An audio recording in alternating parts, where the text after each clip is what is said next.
All right. Good morning, everyone, and welcome to our Birch Aquarium Facebook Live and YouTube live stream. I'm Jose. I'm one of our ocean educators. I might be a little bit of a familiar face to some of you, and if you've been to the aquarium recently, this person right below me should also be a familiar face. You want to introduce yourself? Yeah. Hi, my name is Anshika. I'm also an ocean educator at Birch Aquarium. Yeah, I hang out on the floor, lead behind scenes tours, same things as Jose. So maybe you've seen me, maybe you haven't, but now you're seeing me. So. So as always, we're really excited to be able to share some of what we do out on Birch Aquarium, out on the Birch Aquarium floor itself, with all of you lovely folks over at home. And today we're going to encourage everyone to think like a scientist and try to explore the ocean right from our living rooms. But before we do that, I think I want to talk to Anshika a little bit about what she's done a little bit before she's gotten to this point. So why did you want to talk a little bit about ocean exploration before we dive into that topic? Yeah, I love ocean exploration. I think for 6 or 7 years now, I've been scuba diving. I love getting my feet wet. I love swimming around in the ocean. And so I think it's a super cool thing to get to explore. So I kind of find myself in the ocean as often as I can, whether it be on a boat, underwater, or in some other form. That's great. So it sounds like you have a lot of firsthand experience you'll be able to share with this conversation. Yeah. All right. So if you've seen our Think Like a Scientist Facebook Live events before, then you might be familiar with the idea that we start with a guiding question, just like we do with science in general. So I'm going to turn it over to our audience really quickly for a second. I'm going to ask, how would you try to explore the ocean? And it looks like we have some qualifying statements there, Anshika, right? Yeah. So how would you explore the ocean? Can you explore the ocean from outside of the ocean, from above the water, or maybe from underneath the water? So kind of just start thinking about that stuff and comment and see what you guys think. Mm-hmm. And you said that you really like scuba diving, so it sounds like you explore the ocean a lot from underneath. Yes, I do. That's one of my favorite ways to explore is by being underneath the water, because then you can see a lot of the animals and everything firsthand, and you can get really close to them before they swim away. And so it's a really cool, unique experience is to be able to explore the ocean from underneath. That's really exciting. What's the coolest dive spot you've been to? Ooh, that's a really good question, Jose. I have been to a lot of really cool dive spots, but I think my favorite is probably right off of Catalina Island. The dive park there, Casino Point, it's a really popular dive spot. It's a snorkel spot too. No boats are allowed to come into that area. It's protected. So you can see a lot of really cool animals. You can see super big animals like giant sea bass, like our giant sea bass that we have at Birch Aquarium. You can see sharks, Garibaldi, a lot of really cool animals. And there might be some pictures later in the presentation that are actually from the dive park at Catalina. It's a really nice preview. Wow. So you've seen some big things underwater then, if you've seen giant sea bass. Yeah, I've definitely seen some pretty big things. I don't like to just focus on the big things, though. There's a lot of really cool small animals that are about the size of like a fingernail that live underwater too, and I often spend my time looking down at them because they're super cool too. You know, that's fair. Focus on like everything you're seeing in kind of this different world, right? Mm-hmm. Yeah. And that sounds like exactly why we would want to explore the oceans. So like you said, we do have a couple of photos. Let's start off with this one. Yeah, so this is actually at Casino Point, the dive park on Catalina. This is me. I was just posing for one of my friends, and this Garibaldi came and swam right in front of me. There's actually another photo of the Garibaldi blocking my face completely. But yeah, so this fish over here is a Garibaldi, and they're actually the state marine fish. And in the dive park where no one can, when people don't fish or anything, these animals are very, very excited, and they come very close to your face and definitely can nip at you sometimes. And that's a really big Garibaldi. Yeah, it's a lot closer to the camera than I am, but yeah, it was a pretty big Garibaldi. Mm-hmm. Super cool. Looks like we do have a comment here from Delisa, It says, Delisa likes exploring the ocean from just on top of the water, like snorkeling. Yeah, that's super cool. Snorkeling is a great way to explore the ocean because a lot of animals like to stay near the surface. And if you go snorkeling close to shore, then you'll see a lot of animals that, and like a lot of fish like to hang out near the surface too. Garibaldi really love hanging out in tide and like rocky shores, and they're super cool. Do good dive spots always make good snorkel spots? Not always. There are quite a few dive spots that are also good snorkel spots, but a lot of times divers like to go a lot deeper in the water. So I think this picture was taken at about 60 feet down, so pretty deep. A lot of like the bigger animals like giant sea bass, they love to be really deep in the ocean, but a lot of smaller animals like to hang out closer to the surface. So it really just depends on where you are. But sometimes you can free dive and snorkel and just hold your breath and go down and see a lot of cool animals that way. So they could both be pretty different experiences, but you'll still be able to discover a lot about the ocean depending on if you're on top or if you're closer into the deep with some of the bigger animals too.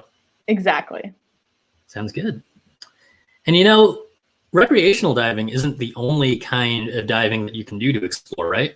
Right. Yeah. So another way you can explore the ocean is actually through scientific diving. So because I love scuba diving so much, I actually went through a super intense course that was 100 hours long to become a scientific diver. And what that means is that I was able to go with scientists to collect specimens and samples for research. So in this picture, you can see I'm holding a little dive slate, and it's pretty cool because I can actually record different animals that I'm seeing underwater. So I've done surveys where I collect animals with proper permits, which is really similar to what our aquarists do at Birch. Is they collect animals with permits so that they can add them to our exhibits. And sometimes you just do observational studies, so just counting what you see underwater, and that's a really great way to tell what the population is. So that dive slate's a little like an underwater clipboard? Yeah, exactly. So it's a little clipboard, and you go ahead and write down what you see. And you might be wondering how you can even write underwater. Yeah, it kind of was. Yeah, because pens don't work underwater. So scientists actually have a special waterproof paper, but they will use a pencil. Pencils work really well underwater, surprisingly. So it's just, but the thing is, if you were to just have a paper on a clipboard, it would float off. So right. You can see on the sides of my dive slate, there's little screws to hold the paper in place. Nice. Yeah, I think one of my favorite quotes is that the difference between science and having fun is that you're writing science down. So that looks like it looks like some of our audience is expressing a little bit of disbelief that pencils work underwater. I was really surprised when I first found that out too. I was like, "How are we going to write underwater?" And the scientist just handed me a pencil, and I was like, "What?" But it looks like our audience is finding your stories of being able to be up close in these deep sea habitats really unique and really cool. So again, thanks for sharing. Thanks for sharing. And coming on today. And we also have a dive team over here at the Birch Aquarium, of course, right? Can you tell us a little bit about the 100 Island Challenge? Yeah, so if you guys have been to Birch Aquarium, you might have seen this exhibit right after our turtle exhibit called the Research in Action tank. So sometimes divers get into it, but basically this tank is showing off the research that's going on through scripts. So this program called the 100 Island Challenge is actually a long-term project that uses divers and underwater cameras to map 100 different reefs around the world. So it's super cool, and they're using observational studies, so like what I was doing in that picture that Jose just showed, plus cameras to actually track the different reefs and see all of the different cool stuff. And so we can track, the scientists are actually doing multiple surveys of the same reef, so they're comparing the reef from 1 year to maybe like 5 years later to see how it changes. So divers can actually get into this tank and even test out their equipment, because coral reefs are pretty far. And so you don't want to get to a new dive site, be all ready to get in the water, and then realize that some of your equipment isn't working. So oftentimes, if you come to the aquarium, you might see divers testing out their gear in this tank, which is super cool. And how important is making sure your equipment works when you're doing something like diving? Oh, it's very important. So when you're diving, you're wearing a lot of really cool gear. So you're wearing a tank of air to help you breathe, and you're wearing a little vest on your body to help you float and help you control where you are in the water, so you're not just floating along aimlessly. And you have weights and everything, so it's really important to make sure that your gear is working well to help protect you and your dive buddy. And it's also important to make sure that your gear for research works, because if you get down and then you realize that let's say you left your pencil up on shore, can't exactly do anything about it. And it's also important to make sure that the cameras work, because it's just, you want to be able to capture what you're seeing. Nice. And then I am seeing that we do have 2 divers in that photo. So it sounds like it's not just safe, but important to have a dive buddy out there. Yeah, it's one of the first things that you learn when you start scuba diving, is you always have to have a dive buddy, because the chances of one person's gear failing are pretty low, but the chances of 2 people's gear failing is practically unheard of. So it's always good to have someone else there to help you. So safety first, make sure that everyone's safe, make sure that everything is working. Exactly. All right, cool. And then it looks like we also have another question here. Is there a way we can study the ocean from above the water? Yeah. So if you guys want to start thinking of some ideas of how you can study the ocean from above without even getting wet, that would be super cool. And it looks like one of our brainstorms earlier from Lindsay says that she has enjoyed watching baited remote underwater videos to learn about shark and ray diversity and abundance in oceans around the world. Yeah, that's super cool, Lindsay.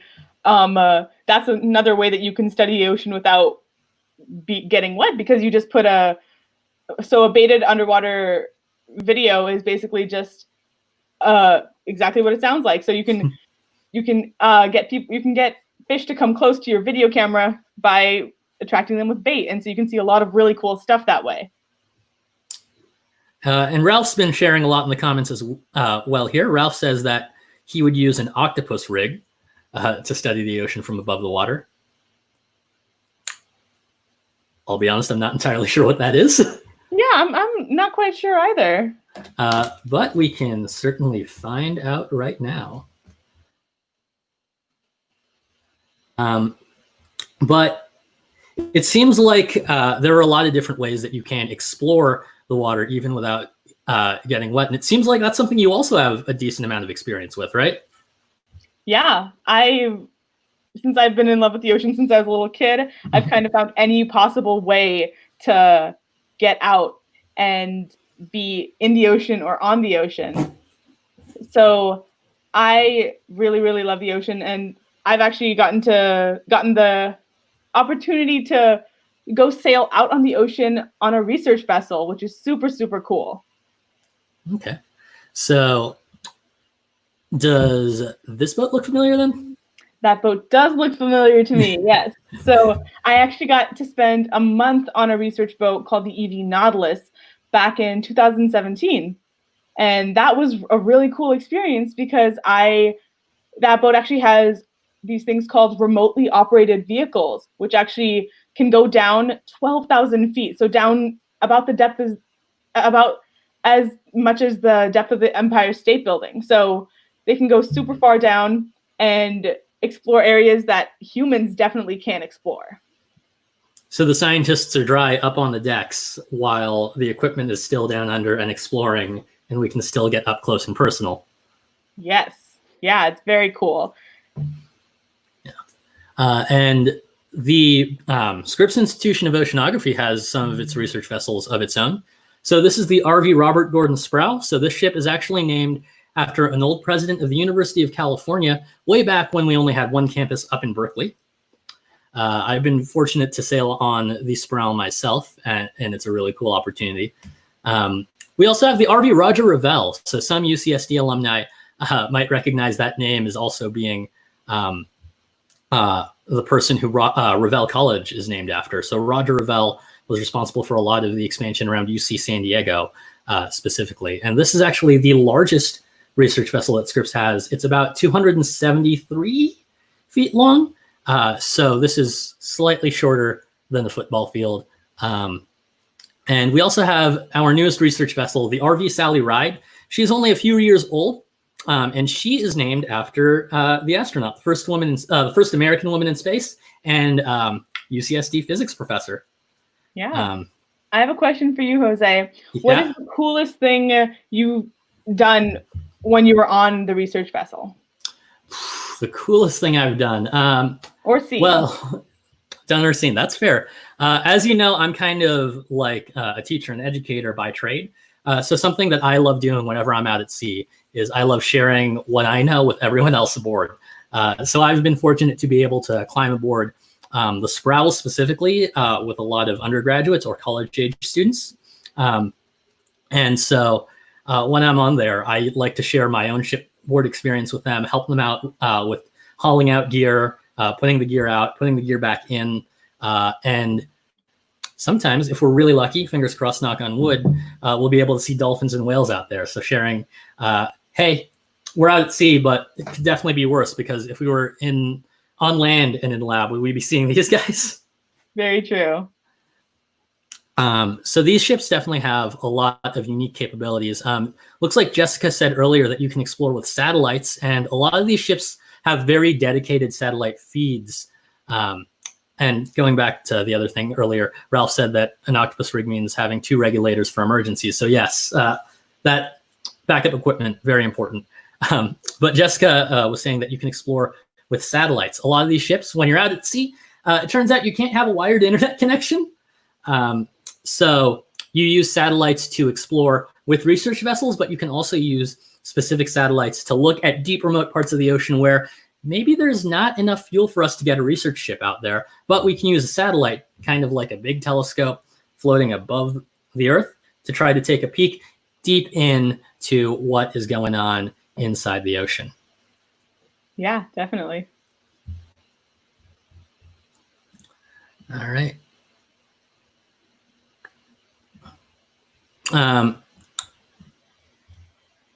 And so we're going back to you really quick. So when you were having a chance, when you had a chance to climb aboard a research vessel yourself, you had a lot of pictures to share with me. So do you want to talk a little bit about this first one? Yeah, so this was super cool. So when I was on the research vessel, some scientists actually wanted to collect a deep sea crab that we were seeing. So everything that we were doing was on board the ship, and this research vessel was down 12,000 feet below us. And so people were having to control it from the surface. And so the scientist actually was able to catch this crab and collect it so that they could get some samples from it. So this was super cool. It was a very spiky crab, and it was a very interesting experience. Nice. And another question from the comments here. It looks like Tracy wants to know on behalf of Connor if you've ever seen any shipwrecks while you were diving. So going back a little bit to our earlier topic. Yeah, that's a really good question. I have seen a couple of shipwrecks when I've been diving, and they're super cool to see because a lot of animals love to live inside of shipwrecks because it creates a little home for them. So with having some structure, it creates a house for them to live in. So oftentimes when you go diving, shipwrecks have some of the most diversity, the most animals that live in one area because there's just that structure for them to live in. So I've seen a couple, specifically at Catalina Island. It was really cool to see all of the fish around hiding inside of the shipwreck. Nice. So is it super different from diving on like a reef or diving on a sandy shore habitat? It's actually pretty similar to diving on a reef because a reef has those holes and spaces for animals to live in. So it's just basically an artificial reef, a reef that was made by man. And so it's super cool to see. That's really interesting. Have you seen any shipwrecks while you've been exploring on a research vessel? I personally haven't seen any when I've been exploring on a research vessel. But I'm sure I know that there are research Right. vessels that have seen shipwrecks, but personally, I haven't been that lucky because a lot of the work that I was doing on the research boat was actually in the middle of the Gulf of California. So very, very kind of in the middle of nowhere with no land in sight. And not to say that a boat couldn't sink there, but we didn't see any. Yeah, that's fair. I mean, always new things to explore, right? Yes, definitely. And we also have a picture of you working with, you mentioned a little bit about ROVs earlier, right? Yes.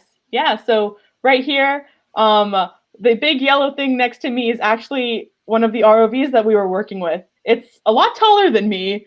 A lot of times people think that ROVs are really small, but this ROV is a lot taller than me, and it actually is connected to the boat with one big line. So it's a big tube that connects it to the boat because, like Jose was saying, you don't really get satellite connection down there. So it's totally connected, and so there's a bunch of different areas for samples to be stored on the boat. And speaking of that, I actually got to keep a sample from my time on the research vessel, which is super cool. This was an extra sample that was basically collected to off-put a weight that we had released. So this is actually my sample bag from, like, a real sample bag from my research vessel. And if you might be able to see that it says 3,000 meters on it, which is about that, like 9,000, 10,000 feet. And so this is my sample right here, which is actually a piece of a hydrothermal vent, which is super cool to see because it's something that, you know, is pretty special to me because not a lot of people get to have something that was down like thousands of feet below the surface. So it's something I hold very near and dear to my heart. Yeah. And that sounds like a really unique habitat too, right? Hydrothermal vents. Yeah, hydrothermal vents are really interesting. They're actually super cool. And so you can see the tube worms that my friend is holding are actually animals, one of the few animals that live on hydrothermal vents, because hydrothermal vents actually spew out really, really hot water, like hundreds and hundreds of degrees Fahrenheit water. And so very few animals are actually able to survive there. At first, scientists thought that no animals could survive there because it's a very weird habitat. And honestly, I don't think we could survive if we were blasted with 1,000-degree water every few seconds. But some animals have been able to adapt and figure out ways to live there. Nice. So it sounds like it is useful to have something that helps us explore from really far away if we're going to explore a habitat as unique and as dynamic as a hydrothermal vent. Definitely. Yeah. Humans can't exactly get down that far. Yeah. And then it looks like you're still with the ROV here, right? Yeah. So so part of the ROV is actually has a pretty big claw, which is used to collect a lot of samples. But some things in the ocean are a little bit more jelly-like and can't be grabbed without hurting them or without breaking them. So this ROV actually had a suck sampler. So basically think of it like your vacuum. So that vacuum just sucks up different things that we see in the water, and then we have to very carefully remove them from the ROV in order to see and actually look at the sample any closer. So this was a really cool action shot that I got. And you can see gloves are very important because we don't want to contaminate anything. And yeah, it's super cool. Yeah, thinking about good PPE, personal protective equipment, trying to stay safe while you're doing science, right? Exactly. And oh, wow, this one's mine. So like I mentioned earlier, I was able to sail aboard the RV Robert Gordon Sproul a few times. So that's one of the ships that UC San Diego uses. So what we have here is called a sediment core. So just like some scientists can look deep inside tree rings and use that to figure out what the climate was like hundreds and hundreds of years ago, scientists can also look at deep sea mud to learn the same kinds of things on different time scales. So on this one, we got a little lucky because that is one of the nicest cores I've ever collected. And as you can see, it keeps going down. It is about half as tall as I am. And I'll grant that I'm not a very tall person, but it's still something. And this is a ship. This is a ship and a cruise I was able to sail on with college age students. So I was also able to share with them, hey, it turns out you can do geology while you're doing oceanography at the same time. And going back to Anshika's point about personal protective equipment and staying safe with your equipment, I'm wearing a hard hat because it turns out you want to keep your head safe while you're working on the deck too, right? Yeah, definitely. Do you know anything about the instrument in the back over there, Anshika? Yeah, so correct me if I'm wrong, but I believe that is a CTD, right? Yeah, so that is a CTD rosette in the very back. I think that picture does not make it clearer. So over behind me, there's that yellow ring. We also have one over at our Expedition at Sea exhibit over at the Physical Birch Aquarium. So when we finally open our doors back again, you'll be able to check that out. But Anshika, what does a CTD do? A CTD is actually really useful for monitoring temperature, and I believe, I'm actually not quite sure what the letters stand for. You know, that's fair. It's conductivity, temperature, and depth. So conductivity is used to measure how salty the water is. So salt is slightly electrical. So that means salt water can carry an electrical current. And based on how conductive that is, we can tell how salty the water is.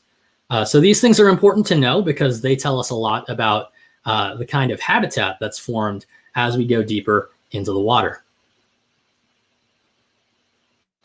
And then we've also got a few water sampling bottles as well, right? Yeah. So inside that rosette, we've got a few water sample bottles. Why is it important to take water samples, Anshika? That's a really good question. So sometimes you want to figure out what makes up the water at different depths and just how the water quality is. So sometimes you can actually control where you take that sample. So if you want to take a sample at like 50 feet versus 100 feet, you can actually keep track of those different things. And it's really useful for monitoring just what's going on in the water and seeing how healthy the water is and how the animals are surviving. Mm-hmm. And to a point that you made way back when we were talking about scuba diving, sometimes we can even find really tiny animals in that water and compare whether we're seeing them at different depths and what kinds of temperatures and salinities they like. So it's exactly what you said, right? Yeah. And then it looks like in this picture, there is a lot going on. But I think something that stands out to me is that it's a lot of people kind of working together, right? Yeah, definitely. I feel like it ends up needing a lot of people working together to do a lot of science. Science is really a communication-based activity that works with big teams. Mm-hmm. So we have a few people here who are sharing what they know as far as getting all of these different pieces of equipment out to sea.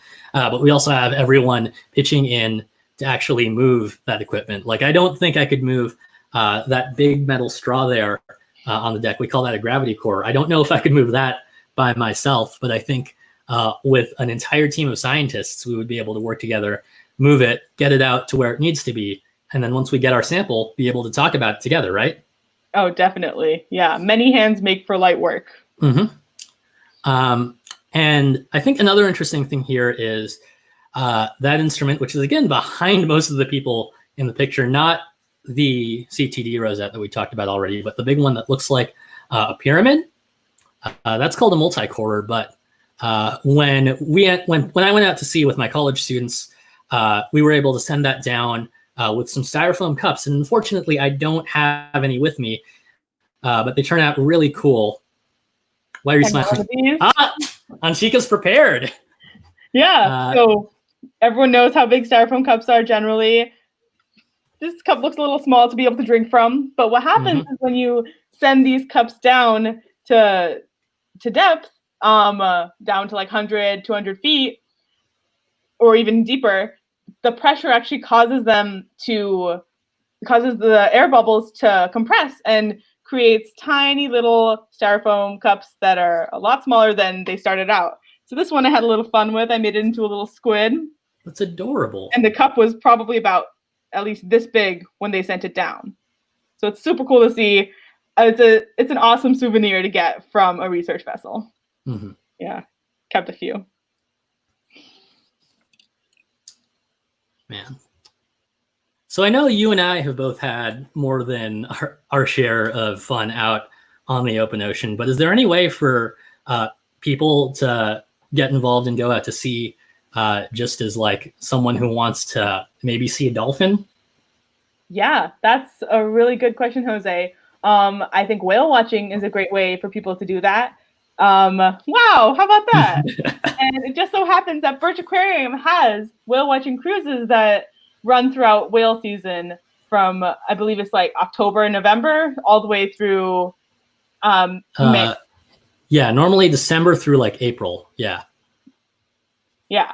So it's super cool because that's a great way to be a citizen scientist. Even if you just want to look for whales for fun, you can do that. But oftentimes, scientists will use the data that we collect on our whale watching cruises to figure out what whale populations are like and keep track of migration patterns. And so it's really easy to get involved in science, even if you don't have any experience with it, which is super cool. Mm-hmm. Yeah. And that's also a great example of teamwork, because I know that whenever I've been out on a whale watching boat, the captain tells everyone on board, hey, we need all eyes out on the ocean. It's a lot easier to find whales when we've got 50, 100 sets of eyes on the ocean than when we've just got the 3 people standing up on the bridge. So definitely, it's a great way for everyone to pitch in and find one of the amazing animals that calls San Diego its home, at least part of the year. Yes. And it looks like Laura has a question. What do you think will be the next big advancement in ocean exploration? Ooh, that's a thinker. That's a really good question, Laura. I'd say there's still so much of the ocean left to explore. I feel like it's going to be some new form of ROV, something that creates a more efficient way to explore the ocean, because there's just so much out there right now that being able to map every single inch of the seafloor is definitely difficult. So I'd say some way to be more efficient about our exploration of the ocean. What do you think, Jose? Yeah, I think that's kind of spot on. I think something that I personally would really want to see is an ROV that is built to be able to, kind of exactly what you said, built to be able to explore specific parts of the ocean.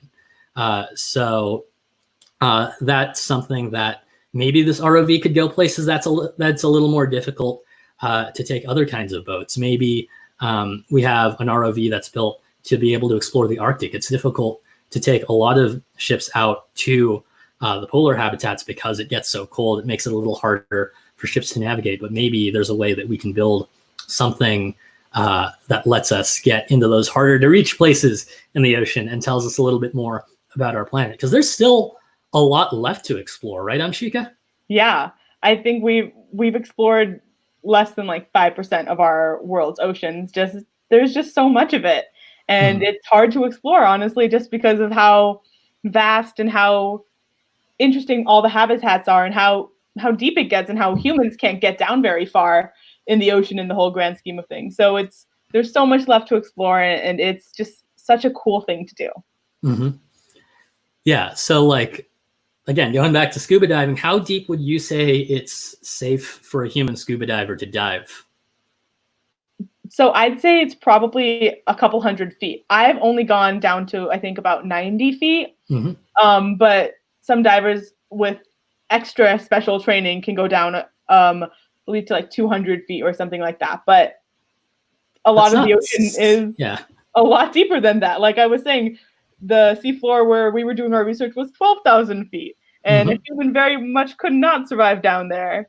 Yeah, the pressure would not be very great for them. It's kind of difficult to be able to do something like that, considering that we're humans and we can't go that deep by ourselves, which is why I think it is important to think about the next big thing in ocean exploration and figuring out how can we get deeper? How can we get further into the middle of the ocean? Because those are the two really hard places to get for us.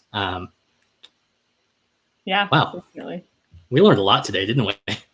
Yes, I agree. So we're going to turn it back over to you guys, our lovely audience, again, with a synthesis question.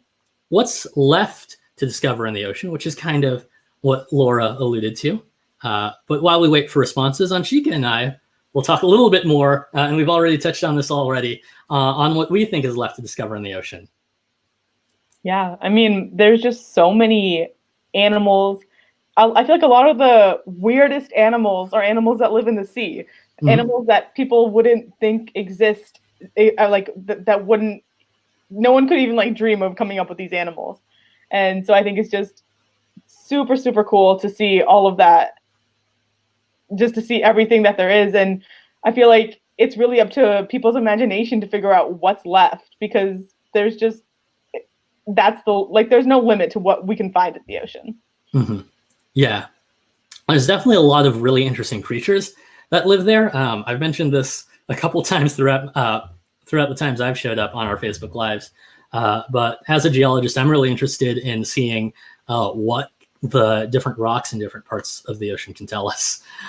So, maybe we'll find a rock that completely changes how we look at the way the continents are moving around, or maybe we can find a different seafloor spreading center that changes how we're looking at how the oceans are moving around. But I think there's a lot left to explore, not only just in my personal area of interest, but where everything is overlapping too, because we're finding different kinds of animals that live in a lot of really weird and interesting habitats too, as we keep exploring.